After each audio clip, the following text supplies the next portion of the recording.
Wallace Stevens calls poems or poetry a preserve for the imagination. And sometimes I think about the Poetry Center as a sort of physical manifestation of that, a sort of a national park for the imagination.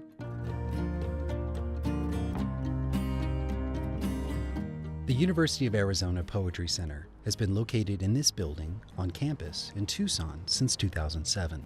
It was built to be a permanent home for poetry in this community. Its doors and massive library are open to anyone free of charge. You don't even need an ID to go in and read. People, I think, do see the facility and think, oh, that's, it's new. This is a new place. It's a longer and prouder history than just the facility. Richard Shelton was at the U of A in 1960 when the center was just an idea. He and his late wife, Lois, played a critical role in its formation. President Harville called me into his office one day, and he said, the Walgreen heiress, Ruth Stefan, is giving the university a lot with a small house on it, and she wants to establish a poetry center. She's going to supply books to duplicate her poetry library in Greenwich, Connecticut. One of the most influential poets in American history, Robert Frost, traveled to Tucson to dedicate the center in 1962. From the very beginning, the thrust of the Poetry Center was about the collection and about poets and making a space for them here in Tucson in the desert. The collection started in this cottage, and with the help of an endowment acquired new books at a pace that at times was difficult to contain. There was a while when we really didn't have enough staff to receive the books and catalog them in and all that. It's a lot of work. One time I took over as director, and the previous director had boxes of books stacked in the hall. We're buying about 1,200 books a year. We subscribe to about 250 literary journals. I think it's remarkable that that sort of visionary gift with sort of creative librarianship, consistency, routine effort done over time has grown into one of the largest poetry collections in the country. The collection focuses on poetry from 1960 to the present day, and is indeed one of the largest collections of poetry in the country. This rare book is a special acquisition for the center. It's called Trees, and it's built on a poem by W.S. Merwin, former U.S. Poet Laureate. He's visited the Poetry Center many times over the decades. This is a special book to us because it's very beautiful. It's a milestone for us to have reached 50,000 books. The book is designed to fold out so that it can be experienced in a multitude of ways.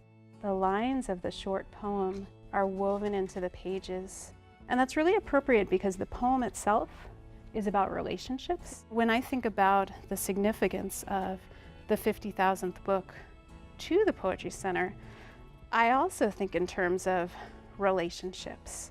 Merwin is very well beloved, and his longtime affection for Tucson has meant that there are a lot of ties between the Poetry Center and Merwin's work. W.S. Merwin is one of many influential poets to visit the Poetry Center as part of the reading and lecture series that started in 1962 and continues to this day. We had readings, basically. That was what we did. And we brought in poets from far away and from all over the world, actually. The center has hosted over 1,000 poets, including 27 U.S. Poet Laureates, 40 Pulitzer Prize winners, 35 National Book Award winners, and 4 Nobel laureates. So it's not facetious to say that there's a way in which the 20th century of American poetry tracks through Tucson. It's almost easier to say who hasn't been here to get a sense of who has been here. If you can't make it to the Poetry Center in person, you can still explore its rich history online. This is VOCA.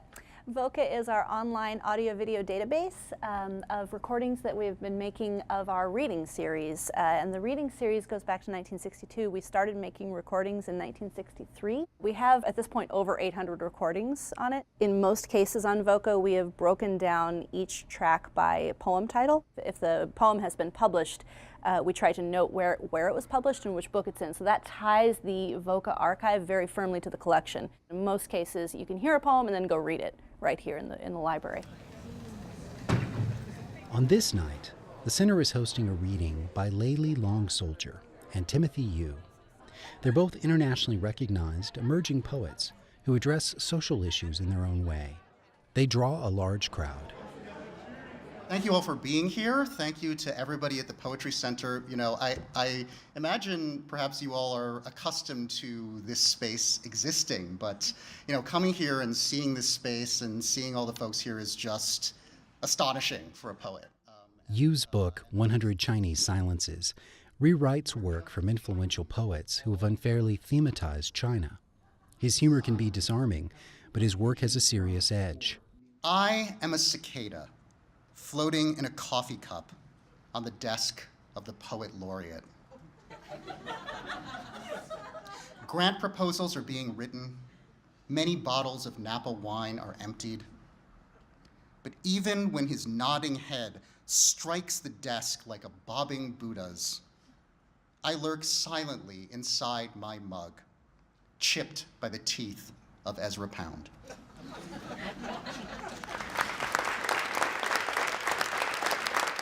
I'm very happy to be here, and thank you for the invitation. I'm looking for... Long Soldier is reading from her 2017 book, Whereas, which was a finalist for the National Book Award. I am a citizen of the United States and an enrolled member of the Oglala Sioux tribe. Her poetry directly addresses the U.S. government's official apology to Native Americans. I did not desire in childhood to be a part of this, but desired most of all to be a part, a piece, combined with others to make up a whole. Some, but not all, of something. In Lakota, it's hanke, a piece or part of anything. Poetry will always, I think, stay slightly ahead of the masses. So it's evolving, it's constantly evolving. It's a difficult world, and I am righted by poetry often. And I think having spaces where words are valued and language is held up as an especially important thing gives me some sense that there's a way forward. That belief Tyler Meyer has in poetry and the Poetry Center was recently rewarded. The Art for Justice Fund gave the center a $500,000 grant to explore mass incarceration, the largest grant in the center's history. Richard Shelton is no stranger to this subject. He's been teaching poetry in prisons for years. I find it hard to believe, actually, that anybody would give that money, and I'm delighted. And I hope that, you know, the emphasis can be on working with incarcerated people. With a rich history and recent success, people across the country see the Poetry Center as a model for how poetry can stay a part of our lives and collective consciousness. It's hard to get great big support for poetry, and just one look at the center, just the opportunity to walk around the center and to see how it promotes the art is enough to give people like me faith that we can build centers like these throughout the nation, and we should. The Poetry Center is part of a larger poetry coalition, and it's nice to see poetry organizations like the Poetry Center here taking a leadership role and working together around the country to foster poetry and encourage and build audiences for poetry. So I can only see it growing. Ultimately, we're beings based in language, and I think how we talk about the things that matter greatly to us largely defines our relationship to them. Poetry has a lot to offer in how we might imagine new language for how we think about these things. And if we can imagine new language, I think then we can imagine new kinds of relationships with these challenges. And that's part of the future that we're excited to be a part of. And we're excited for the role that poetry might play in helping shape that.